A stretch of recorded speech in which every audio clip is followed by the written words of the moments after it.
Hello class 9 students. बेटा, plant tissues के बाद हम आज करेंगे आपकी एनसीईआरटी साइंस का जो चैप्टर है टिश्यूज़, उसका second part animal tissues.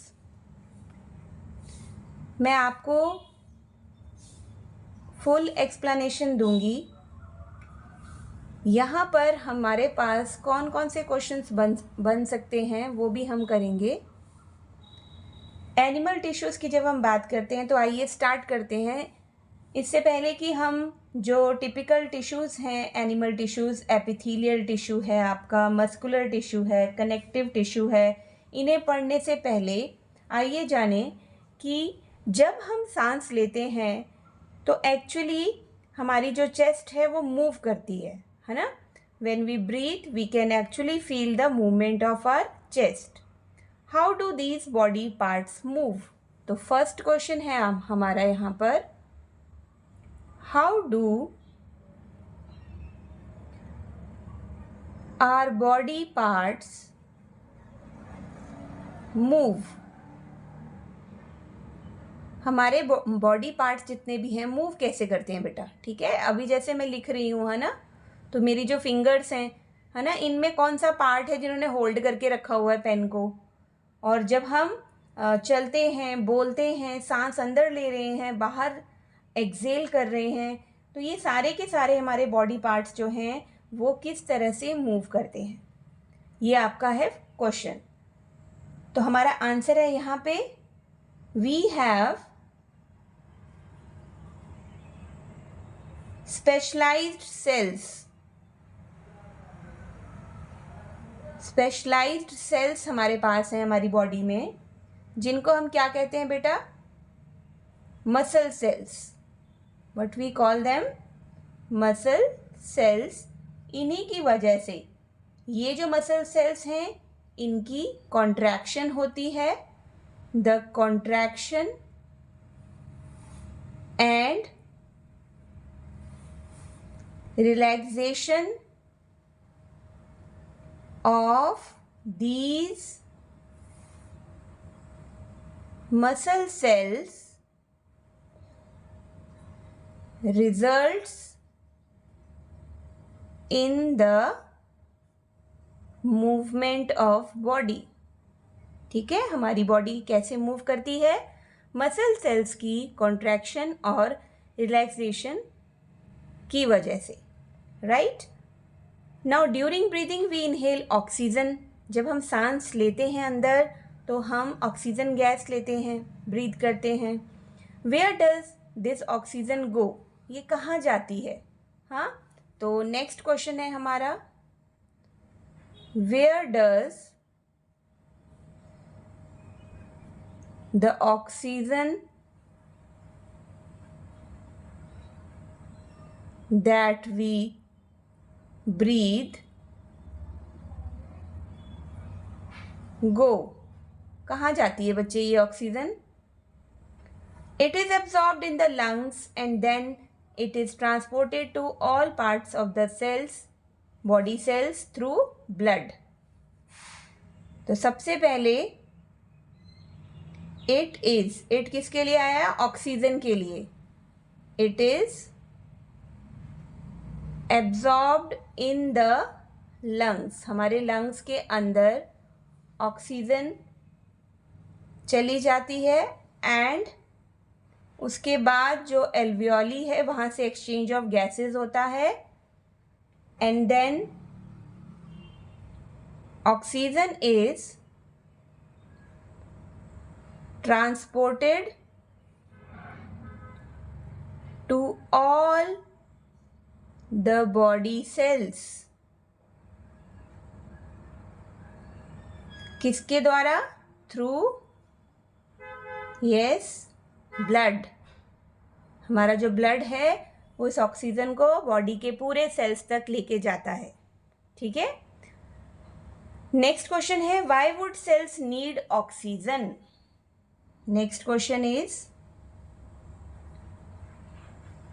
Why would cells need oxygen? हमारे सेल्स को ऑक्सीजन की ज़रूरत क्यों पड़ती है? तो बेटा इसका सीधा सीधा सा आंसर है कि जो हमारा माइटोकॉन्ड्रिया है, सेल का पार्ट, आपने सेल चैप्टर में पढ़ा था ना, माइटोकॉन्ड्रिया क्या है? Power house of the cell. Energy बनती है यहाँ पर एटीपी एनर्जी, जो हमें चाहिए होती है to do various functions. So the functions of mitochondria we studied earlier provide a clue to this question. ठीक है, we would need oxygen for the breakdown of pyruvate to get energy.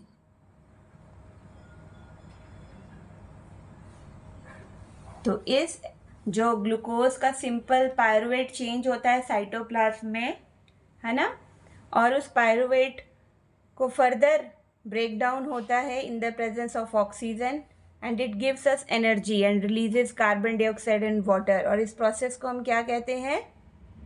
Respiration. होता कहाँ है ये होता है mitochondria में.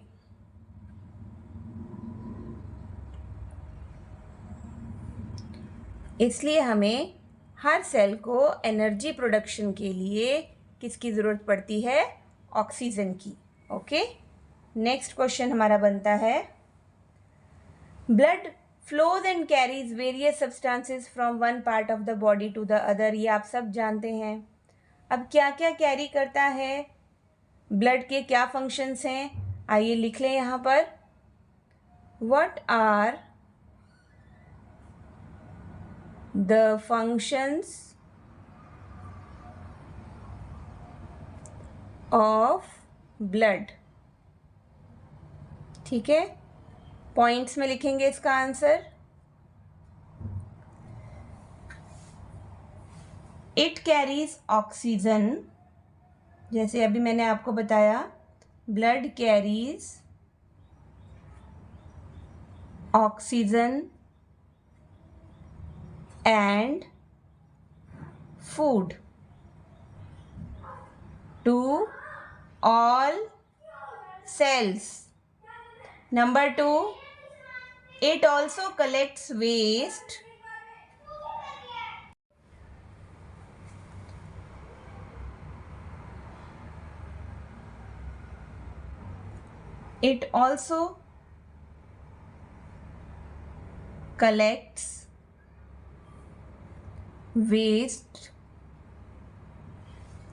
from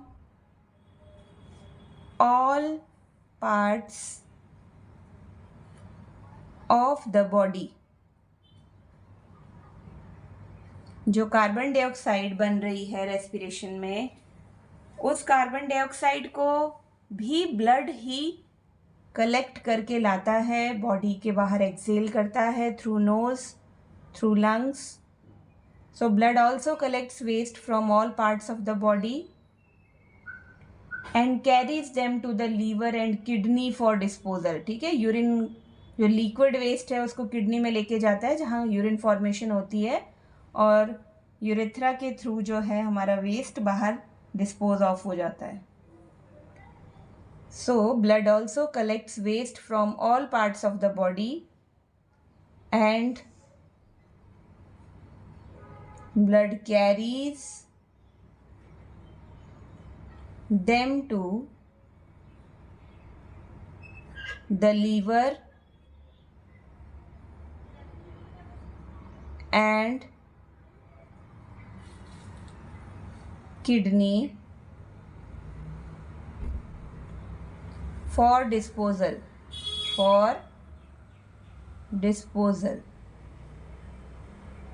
Now blood and muscles both are examples of tissues found in our body. अब इसके बाद बच्चे इनके फंक्शंस के बेसिस पर, ब्लड और मसल्स के फंक्शंस के बेसिस पर हम डिफरेंट टाइप्स के एनिमल टिश्यूज पढ़ेंगे, जैसे कि epithelial tissue, connective tissue, muscular tissue and nervous tissue. Blood is a type of connective tissue and muscle forms muscular tissue. तो आइए स्टार्ट करते हैं epithelial tissue. Now next question is explain epithelial tissue। epithelial tissue। तो बेटा क्या होता है epithelial tissue? Points में इसका आंसर करेंगे हम। अगर मैं इसकी डेफिनेशन देना चाहूँ एपिथेलियल टिश्यू की, तो एक बात आपको ध्यान में रखनी है, एनिमल बॉडी का जो कवरिंग है जिसे हम प्रोटेक्टिव टिश्यू भी कहते हैं, ठीक है। सो द कवरिंग और प्रोटेक्टिव टिश्यू, मैंने क्या कहा, एनिमल बॉडी का जो कवरिंग है पूरी बॉडी का, जिसे हम प्रोटेक्टिव टिश्यू भी बोलते हैं,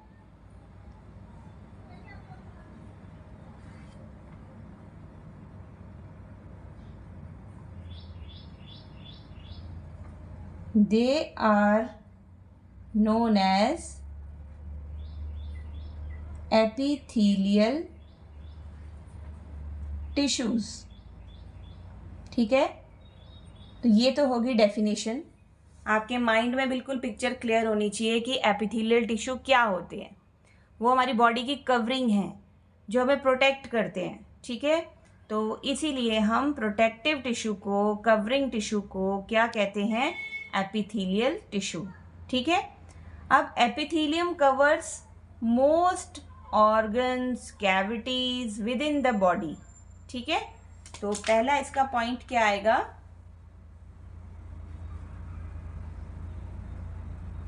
epithelium covers most organs, cavities within the body, within the body। ये इसका फर्स्ट पॉइंट है। सेकंड पॉइंट देखिए, it also forms a barrier to keep different body systems separate, keeps different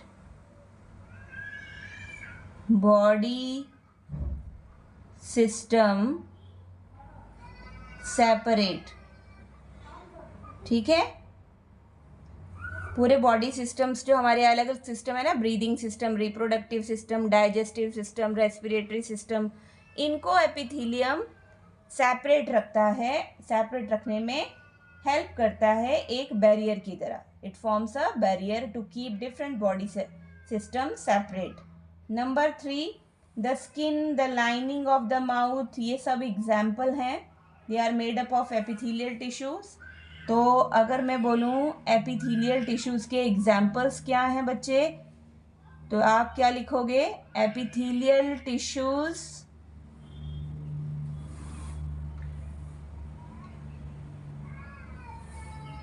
for example, इसमें आती है आपकी the skin,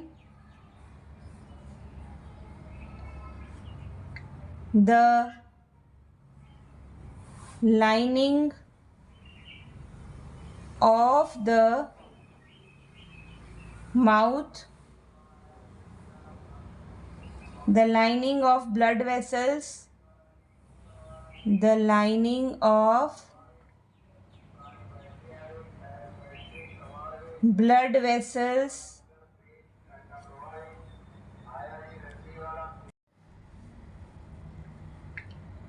lung alveoli and kidney tubules, and kidney tubules। ये सारे के सारे किससे बने हुए हैं, एपिथेलियल टिश्यूज से, ठीक है। फोर्थ इसकी प्रॉपर्टी क्या है एपिथेलियल टिश्यू की, दे किसके लिए आया है, एपिथेलियल टिश्यू के लिए। The cells of epithelial tissues they are tightly packed, ठीक है, टाइटली पैक्ड हैं and form a continuous sheet, जैसे एक शीट होती है ना जिसमें कोई स्पेस नहीं होती, तो टाइटली पैक्ड है और एक शीट की तरह है epithelial tissue. They have only a small amount of cementing material between them, almost no intercellular spaces. तो मैं यहाँ पर एक वर्ड लिख रही हूँ, ऑलमोस्ट नो इंटरसेलुलर स्पेसेस। ये आप याद रखोगे कि एपिथेलियल टिश्यूज में कोई भी गैप नहीं होता, ठीक है, no intercellular spaces are there. As a result, the permeability of the cells of various epithelia play an important role in regulating the exchange of materials between the body and the external environment. Now, regardless of the type, all epithelium is usually separated from the underlying tissue by an extracellular fibrous basement membrane. तो जितने भी हैं, last point में लिखूंगी, all epithelium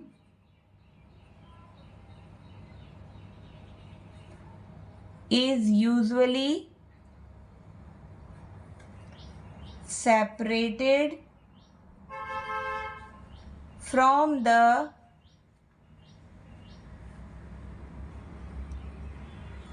underlying tissue by an extracellular fibrous basement membrane. ये question आपसे अलग से भी पूछा जा सकता है कि किस तरह से एपिथेलियम जो है वो सेपरेट है अंडरलाइंग टिश्यूज से, ठीक है, दूसरे जो टिश्यूज हैं उनसे एक एपिथेलियम जो टिश्यू है वो किस तरह से अलग होता है। तो it is separated from the underlying tissue bye an extra cellular fibrous basement membrane, remember this, okay. अब बेटा डिफरेंट एपिथेलियम है आपके पास, 6.9 फिगर में बताया गया है। डिफर करते हैं वो स्ट्रक्चर में, that correlate with their unique function भी उनके अलग अलग हैं। फॉर एग्जांपल इन सेल्स की अगर हम बात करें, लाइनिंग ब्लड वेसल्स को जो सेल्स लाइनिंग करते हैं, या लंग एल्वियोली को, where transportation of substances occurs through a selectively permeable surface, जहाँ एक्सचेंज होता है, there is a simple flat kind, वहाँ पे सिंपल फ्लैट काइंड के एपिथेलियम होते हैं जिसे हम कहते हैं सिंपल स्क्वेमस एपिथेलियम, ठीक है। जैसे स्क्वेमा का मतलब क्या होता है, स्केल ऑफ स्किन, बिल्कुल पतले, थिन, तो ऐसों को क्या कहते हैं हम, सिंपल स्क्वेमस एपिथेलियम। तो फर्स्ट टाइप की आपके पास कौन सा आ गया, एक टाइप जो आपने पढ़नी है इसकी एपिथेलियम की, that is simple squamous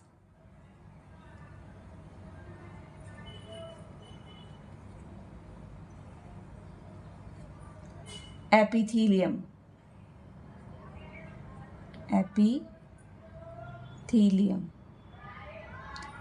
simple squamous epithelium में बेटा आप एग्जाम्पल्स किसके दोगे, the lining of blood vessels, the lining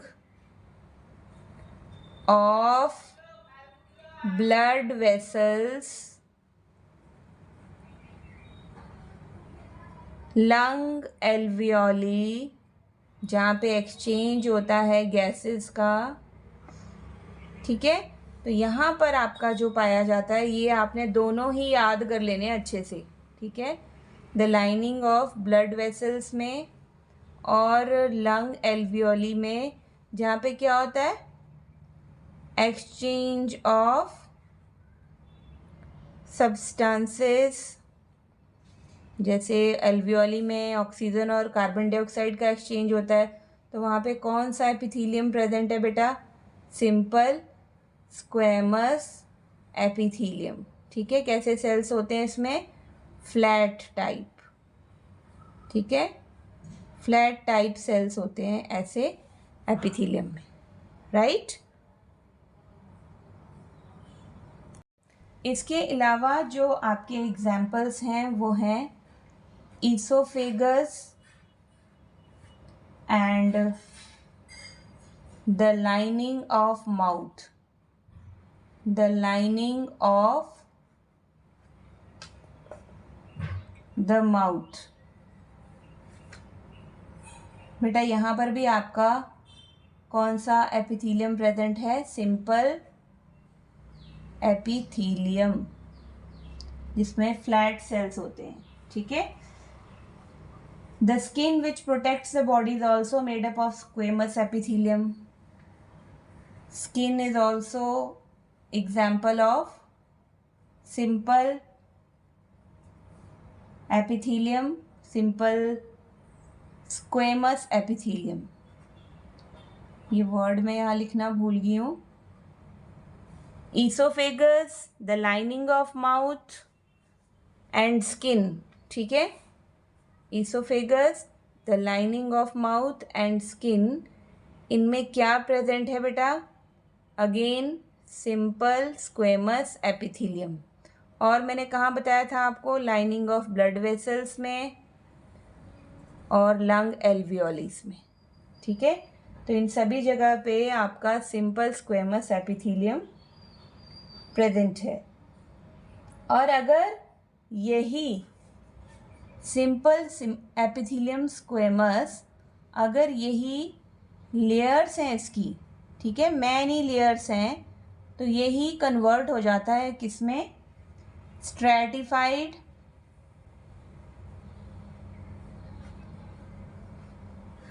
squamous epithelium. मैंने क्या कहा आपको, ध्यान से सुनोगे, सिंपल स्क्वेमस एपिथीलियम की जब बहुत सारी लेयर्स होती हैं तो ये किस में कन्वर्ट हो जाता है, स्ट्रैटिफाइड स्क्वेमस एपिथीलियम में, where absorption and secretion occur as in the inner lining of the intestine. ठीक है, इसके एग्जाम्पल्स क्या हैं, यहाँ पर क्या होता है, यहाँ पर होती है एब्जॉर्प्शन, ठीक है, एंड सिक्रीशन। ये फंक्शन है स्ट्रैटिफाइड स्क्वेमस एपिथीलियम का। और इसका जो एग्जाम्पल्स हैं वो है inner lining of the intestine. मैं इसके एग्जाम्पल्स लिख रही हूँ यहाँ पे,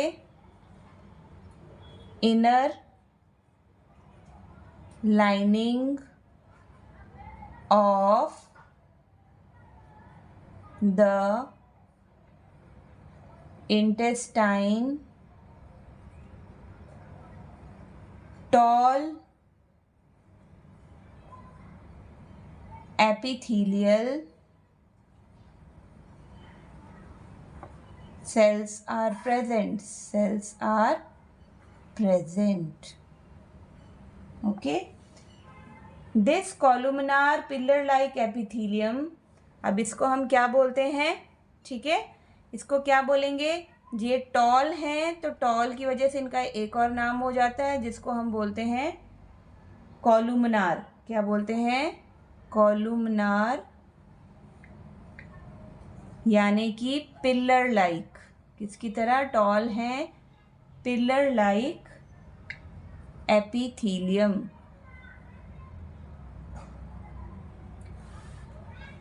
ये फैसिलिटेट करते हैं, इजी करते हैं movement across the epithelial barrier in the respiratory tract. The columnar epithelial tissue also has cilia. कहाँ प्रेजेंट है ये, इन द रेस्पिरेटरी ट्रैक, ठीक है, रेस्पिरेटरी ट्रैक में कॉलुमनार पिलर लाइक एपिथेलियम प्रेजेंट है। और रेस्पिरेटरी ट्रैक में बेटा हेयर लाइक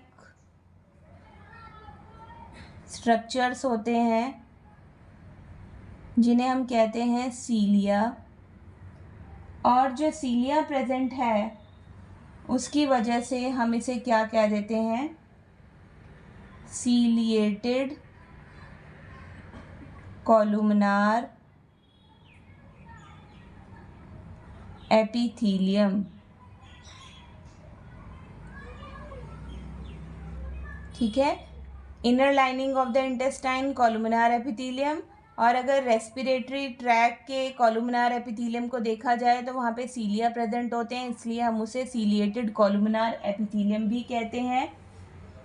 अब जो हमारी लाइनिंग ऑफ किडनी ट्यूब्यूल्स है, ठीक है, अगला है हमारा लाइनिंग ऑफ किडनी ट्यूब्यूल्स, एक ये एग्जाम्पल, और डक्ट्स ऑफ सैलिवरी ग्लैंड्स, एक ये, ठीक है। यहां पर प्रेजेंट है आपका क्यूबॉइडल एपिथेलियम। अब समझोगे आप कि इसको क्यूबॉइडल क्यों बोला बेटा, because it is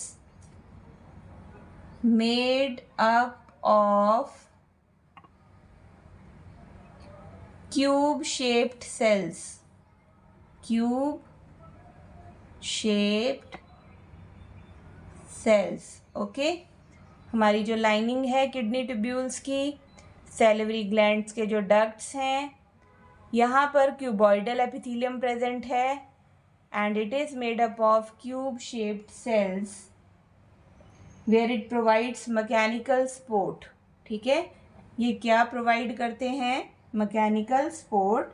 epithelial cells often acquire additional specialisation as gland cells. मान लीजिए अगर इनमें ग्लैंड सेल्स भी हैं, ठीक है, एपिथेलियल जो क्यूबॉइडल एपिथेलियम है इसमें अगर ग्लैंड सेल्स भी हैं which can secrete substances at the epithelial surface, sometimes a portion of epithelial tissue folds in. तो ये जो हमारा एपिथेलियल ग्लैंड सेल्स प्रेजेंट हैं, तो epithelial tissue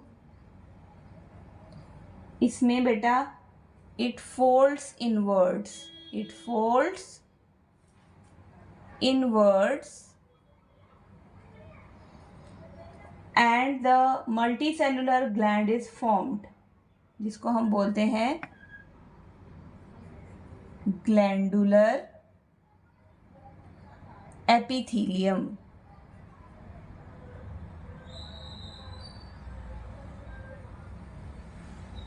right? Now next is our connective tissue. आइए explain करते हैं अब कनेक्टिव टिश्यू को। एग्ज़ाम में आपको अलग अलग क्वेश्चन आ सकते हैं, ये 4 मार्क्स में। किस तरह से आप एक्सप्लेन करेंगे कनेक्टिव टिश्यू को। तो सबसे पहले ब्लड ले रहे हैं हम, ब्लड कनेक्ट करता है, ठीक है, पूरी बॉडी को, इसलिए हम इसे कनेक्टिव टिश्यू कहते हैं।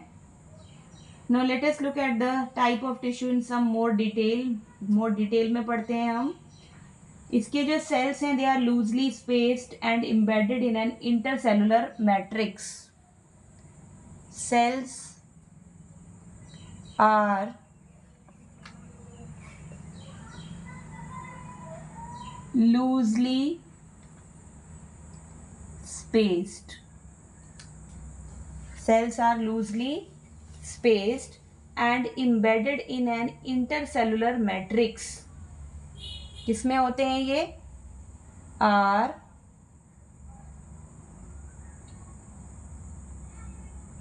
embedded in an intercellular space, जिसको हम बोलते हैं मैट्रिक्स। क्या बोलते हैं? मैट्रिक्स। ये मैट्रिक्स कैसा है? Jelly like. कैसा है? Jelly like. फ्लूइड है, इट कैन फ्लो। डेंस है, जिसको आप बोलोगे गाढ़ा है। और डेंस नहीं वर्ड यूज़ करना है तो आप रिजिड भी वर्ड यूज़ कर सकते हो। Now the nature of matrix differs in concordance with the function of particular connective tissue. आइए देखते हैं। Blood has a fluid liquid matrix called plasma। ठीक है, जिस ब्लड के हम मैट्रिक्स की बात कर रहे हैं उसका नाम क्या है बेटा? Plasma. In which red blood corpuscles, white blood corpuscles, RBCs and WBCs, platelets are suspended. इस प्लाज्मा के अंदर RBC, WBC and platelets, ये सारे जो सेल्स हैं दे आर सस्पेंडेड। ठीक है, मान लीजिए मैं यहाँ पर मैट्रिक्स शो कर रही हूँ ब्लड का। दिस इज़ प्लाज्मा, और इस पूरे प्लाज्मा में रेड ब्लड सेल्स हैं, वाइट ब्लड सेल्स हैं और प्लेटलेट्स हैं। ठीक है, ये RBC, WBC और प्लेटलेट्स इस तरह से सस्पेंडेड हैं। ठीक है, तो मैट्रिक्स क्या है ब्लड का? That is plasma. ना प्लाज्मा कंटेन्स प्रोटीन्स। अब आपको यहाँ पे क्वेश्चन आ जाता है प्लाज्मा में क्या क्या है। ठीक है, याद रखोगे आप प्लाज्मा में बेटा क्या क्या है। इसके अंदर होते हैं प्रोटीन्स, जैसे हीमोग्लोबिन है आपका, है ना, salts and hormones. Blood flows and transports gases. ठीक है, अब ये तो ब्लड का फंक्शन हमने पहले भी पढ़ा है, वेस्ट मटेरियल ब्लड कैरी करता है। इसके बाद हमारे पास दूसरा जो कनेक्टिव टिश्यू आता है that is bone. Bone is another example of connective tissue. It forms the framework that supports the body, है ना। It also anchors the muscles and supports the main organs of the body. It is a strong and non-flexible tissue. कैसा tissue है बेटा? Strong and non-flexible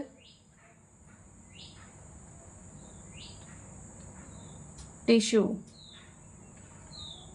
याद रखोगे, क्योंकि ये bone से बना है तो स्ट्रॉन्ग है और नॉन फ्लेक्सिबल है। Bone cells are embedded in a hard matrix. अब बोन में जो सेल्स हैं दे आर एम्बेडेड इन अ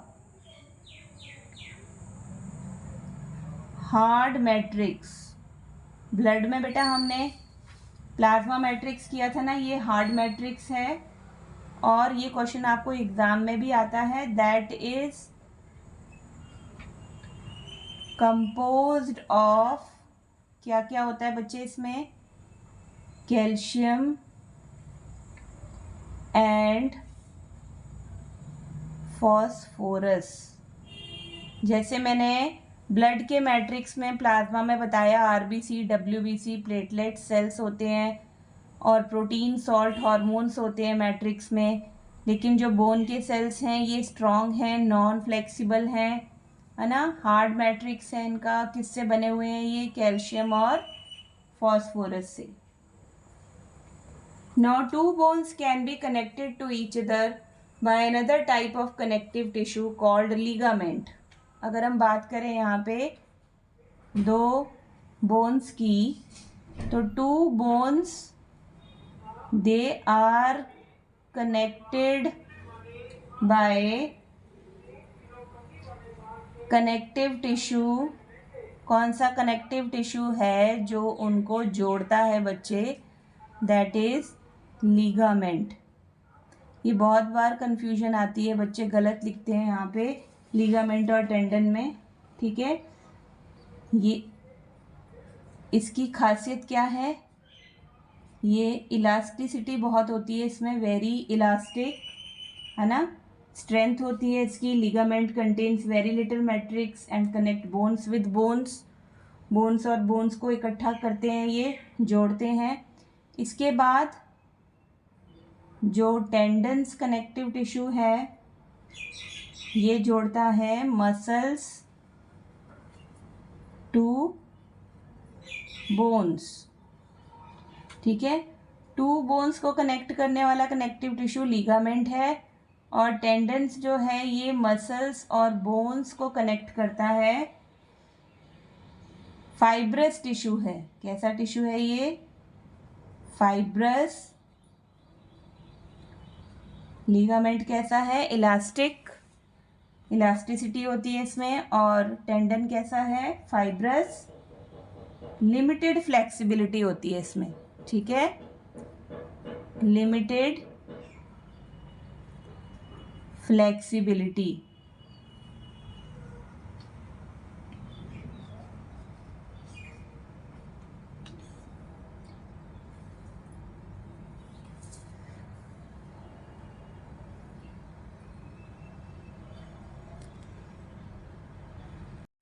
इसके बाद है बेटा another type of connective tissue जिसका नाम है कार्टिलेज. इसके जो सेल्स हैं are widely spaced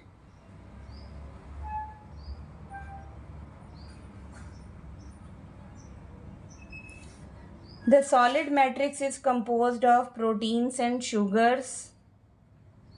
Solid matrix है, composed of किससे बना है? प्रोटीन्स एंड शुगर से. ठीक है, कार्टिलेज आप अपनी नोज टिप पे हाथ लगाइए और एयर पिन्ना पे. Cartilage smoothen bone surfaces at joints. क्या फंक्शन है इसका?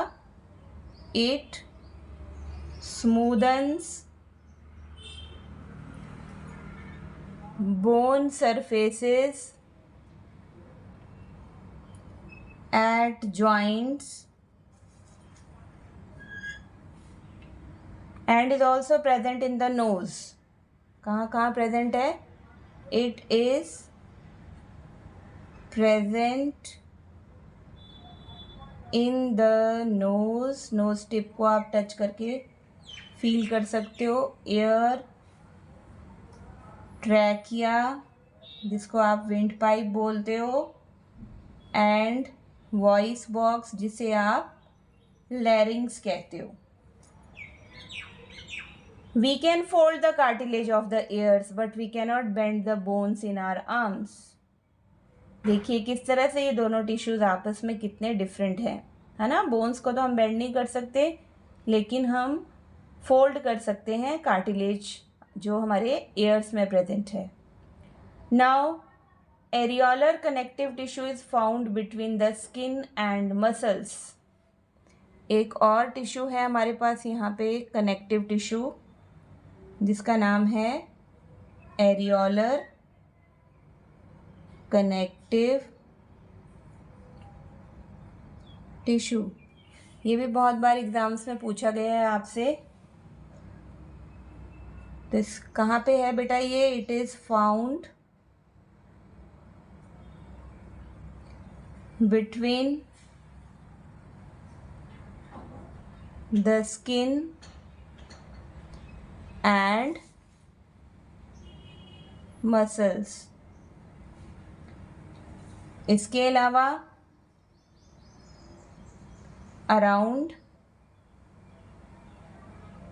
ब्लड वेसल्स, जो हमारी आर्टरीज वेन्स हैं, and around nerves, and in the bone marrow. ये तो थी लोकेशन किसकी?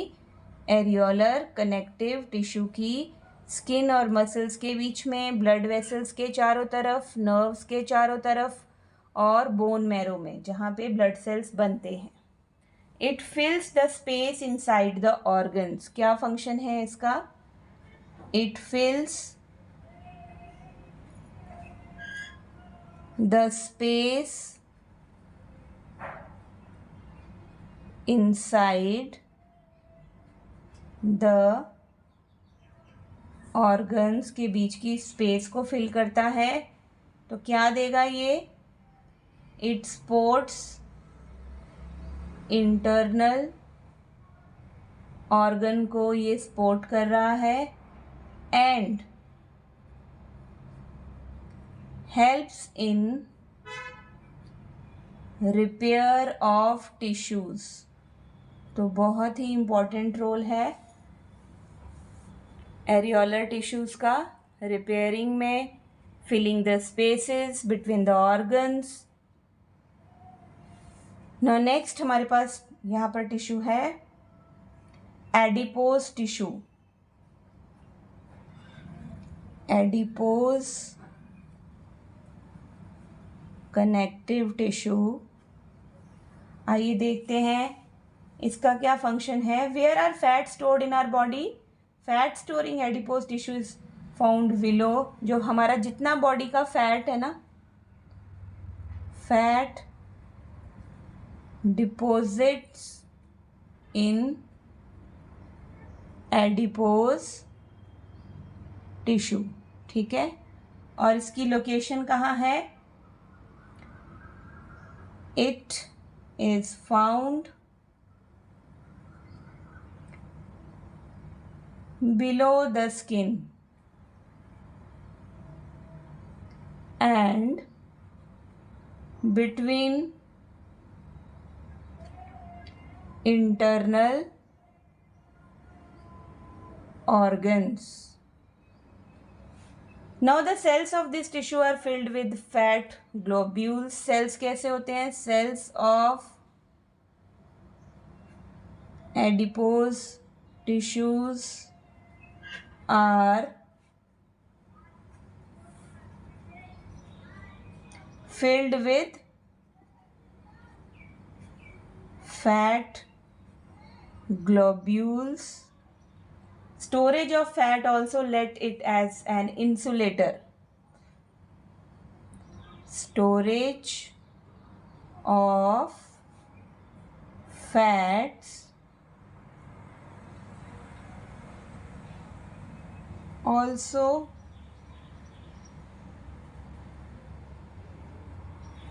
act as an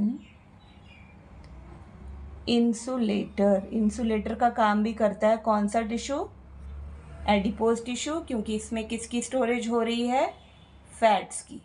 ओके, तो these are your connective tissues. कौन कौन से पढ़े हमने? एक बार रिवाइज करते हैं। Connective tissue, blood, bone, then ligament, tendon, cartilage, areolar connective tissue, and the last adipose connective tissue.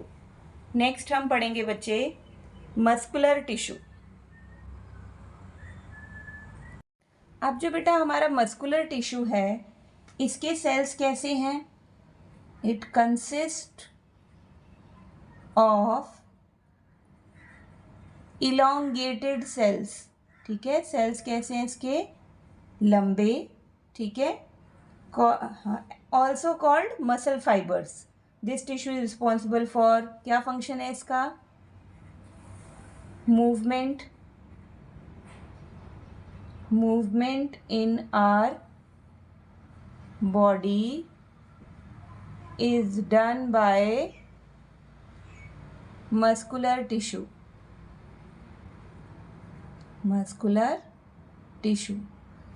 तो सेल्स इसके कैसे होते हैं? इलोंगेटेड, मसल फाइबर्स भी बोलते हैं हम उन्हें, और मूवमेंट जितनी भी हमारी बॉडी में होती है that is due to muscular tissues. जो बेटा हमारी मसल्स हैं दे कंटेन स्पेशल प्रोटीन्स होते हैं इनमें, जिनको हम क्या कहते हैं? Contractile proteins. मैंने इस चैप्टर की अलग अलग वर्चुअल वीडियोस डाली हुई हैं अपने इसी चैनल में, ठीक है। इसी की वजह से, कॉन्ट्रैक्टाइल प्रोटीन्स की वजह से contraction and relaxation causes movement, ठीक है। कॉन्ट्रैक्टाइल प्रोटीन्स की वजह से ही मूवमेंट होती है, क्योंकि यही कॉन्ट्रैक्ट और रिलैक्स होते हैं। Now we can move some muscles by conscious will. कुछ मसल्स को हम बड़े आराम से अपने तरीके से मूव कर सकते हैं, है ना। ऐसी मसल्स को हम क्या बोलते हैं? Voluntary muscles. वॉलंटरी मसल्स कौन सी होती हैं? We can move these by conscious will, अपनी मर्जी से, है ना। और कहाँ कहाँ ये प्रेजेंट होती हैं? एग्जाम्पल क्या है इनके?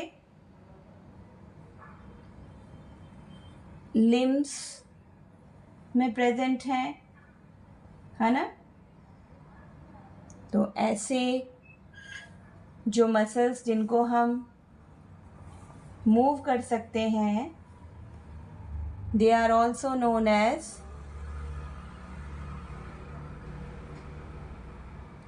वॉलंटरी मसल्स को हम क्या बोलते हैं बेटा? स्केलेटल मसल्स, ठीक है।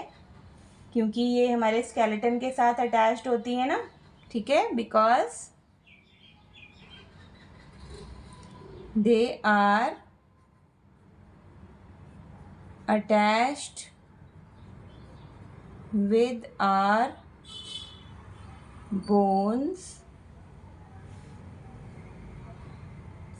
and help in body movement.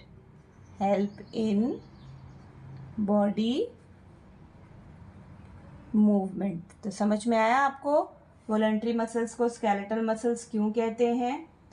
जब आप माइक्रोस्कोप के नीचे देखोगे तो लाइट और डार्क बैंड्स, स्ट्रिएशंस आपको दिखाई देंगी, ठीक है। When we see these skeletal muscles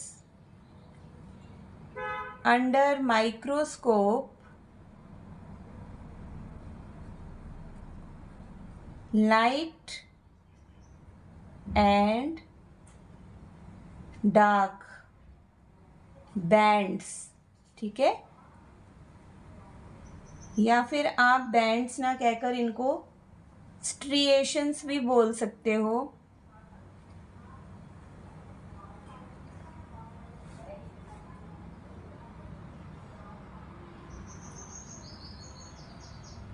are seen, so they are also known as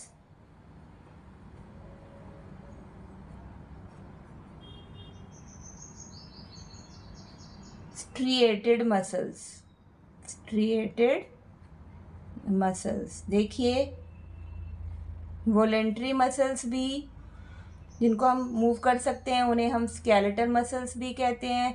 skeletal muscles को अगर हम माइक्रोस्कोप में देखें तो हमें स्ट्रिएशंस नज़र आएंगी, इसलिए हम इसे स्ट्रिएटेड मसल्स भी कहते हैं। तो कंफ्यूज नहीं होना है, ठीक है। अब इनके सेल्स कैसे हैं वो देख लो। Cells of this tissue are long, cylindrical, ये सब आपने लर्न करना है। अनब्रांच्ड, ब्रांचेस नहीं होती इनकी, एंड बहुत सारे न्यूक्लियस होते हैं स्केलेटल मसल्स में, मल्टी न्यूक्लिएटेड। मल्टी न्यूक्लिएटेड का मतलब हैविंग मैनी न्यूक्लियाई। ओके, तो ये थी हमारी कौन सी, मस्कुलर टिश्यू की स्केलेटल मसल्स, जिनको हम स्ट्रिएटेड मसल्स भी कहते हैं। इनके सेल्स लॉन्ग होते हैं, लंबे, सिलिंड्रिकल टाइप शेप होती है, अनब्रांच्ड होते हैं, बहुत सारे न्यूक्लियस होते हैं। वॉलेंट्री मसल्स, स्केलेटल मसल्स और स्ट्रिएटेड मसल्स में। अब हम पढ़ेंगे दूसरी टाइप की जो मसल्स जिनको हम अपनी कॉन्शियस विल के साथ मूव नहीं कर सकते, इनवॉलेंट्री मसल्स जिन्हें हम कहते हैं। नेक्स्ट है हमारी इनवॉलेंट्री मसल्स। वॉलेंट्री मसल्स को तो हम अपनी विल के अकॉर्डिंग मूव करते थे, लेकिन इनवॉलेंट्री मसल्स कौन सी हैं जिनको हम मूव नहीं कर सकते अपनी मर्ज़ी से। यहाँ पर मैं आपको कुछ एग्जाम्पल दूंगी, जैसे मूवमेंट ऑफ फूड, ठीक है। इनवॉलेंट्री मसल्स में देखिए,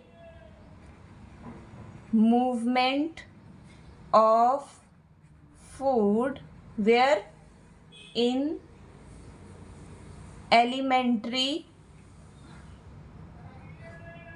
कनाल। जो हमारी एलिमेंट्री कनाल है उसमें जो फूड की मूवमेंट होती है, contraction and relaxation of blood vessels हैं, ठीक है। जो हमारी ब्लड वेसल्स में कॉन्ट्रैक्शन होती है and relaxation of blood vessels, ये सभी हमारे एग्जाम्पल्स हैं किसके, are examples of involuntary muscles. क्यों? क्योंकि हमारा इनके ऊपर कोई भी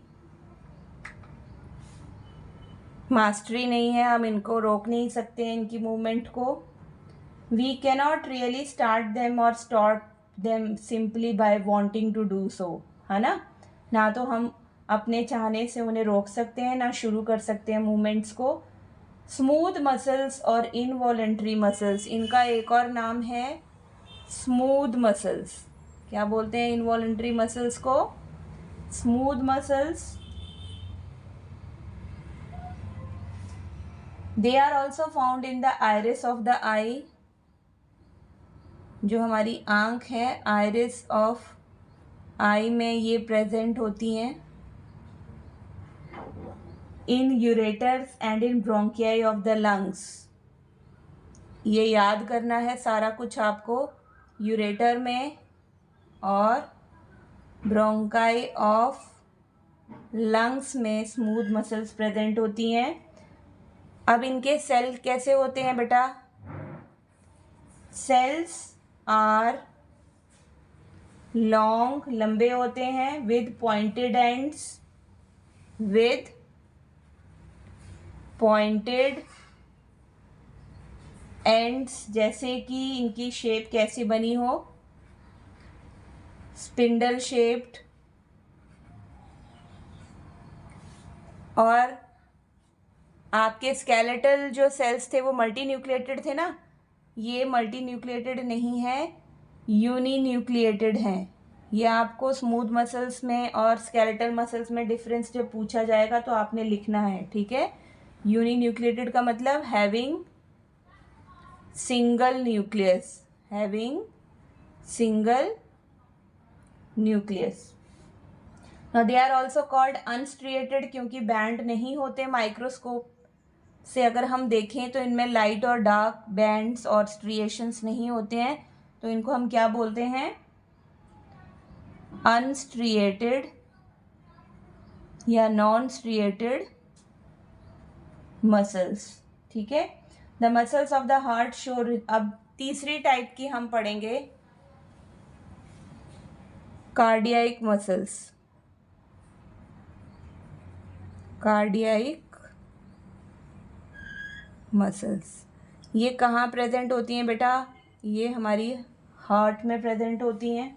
ठीक है. रिदमिक कॉन्ट्रैक्शन और रिलैक्सेशन थ्रू आउट लाइफ होती रहती है. इनवॉलेंट्री मसल्स हैं. इनका नेचर कैसा है? इनवॉलेंट्री. क्यों? क्योंकि हम अपनी विल से इनको मूव नहीं कर सकते, स्टॉप और स्टार्ट नहीं कर सकते. Heart muscle cells are cylindrical. अब ये सेल्स कैसे हैं? Very important. कार्डियक मसल्स के सेल्स कैसे हैं? Cylindrical, branched and again uninucleated. Unstriated muscles की तरह, स्मूथ मसल्स की तरह ये भी यूनिन्यूक्लिएटेड होते हैं. हार्ट में प्रेजेंट होती हैं ये मसल्स.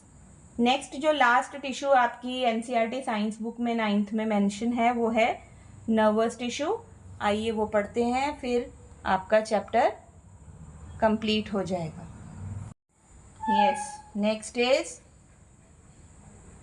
Nervous tissue. ये लास्ट टिश्यू है जो आप इस चैप्टर में पढ़ोगे. जैसे कि इसका नाम ही बता रहा है नर्वस टिश्यू है, तो हाईली स्पेशलाइज्ड जो नर्व सेल्स हैं उनसे बना हुआ है ये, है ना, जो बॉडी में ट्रांसमिट करते हैं स्टिमुलस बहुत जल्दी जल्दी. The brain, the spinal cord और नर्व्स ये नर्वस टिश्यू को बनाते हैं. तो हमारा नर्वस टिश्यू 3 चीज़ों से बना है. Number 1 brain, number 2 spinal cord and number 3 nerves. इन तीनों ब्रेन, स्पाइनल कॉर्ड और नर्व्स को मिलाकर बना है नर्वस टिश्यू. और जो बेटा सेल्स हैं उनको हम क्या बोलते हैं? न्यूरॉन्स. जो नर्व सेल्स हैं उनको क्या बोलते हैं हम? न्यूरॉन्स. और न्यूरॉन्स नहीं बोलना है तो आप नर्व सेल्स भी बोल सकते हो. न्यूरॉन की जो बॉडी है, ये स्ट्रक्चर आपको एग्ज़ाम में बनाना आता है. इसमें सेल बॉडी है जिसके बीच में क्या है? With a nucleus. साइटोप्लाज्म है.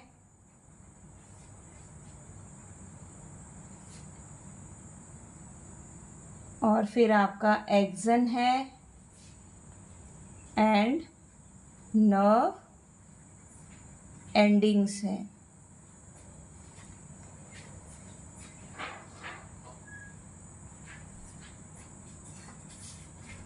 N individual nerve cell made up of a metre long. Length इसकी कितनी हो सकती है?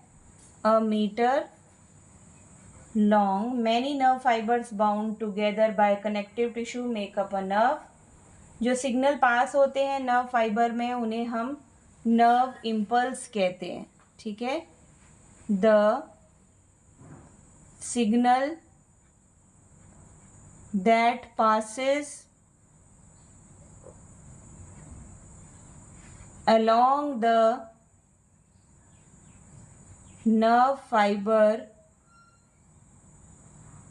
is called a nerve impulse.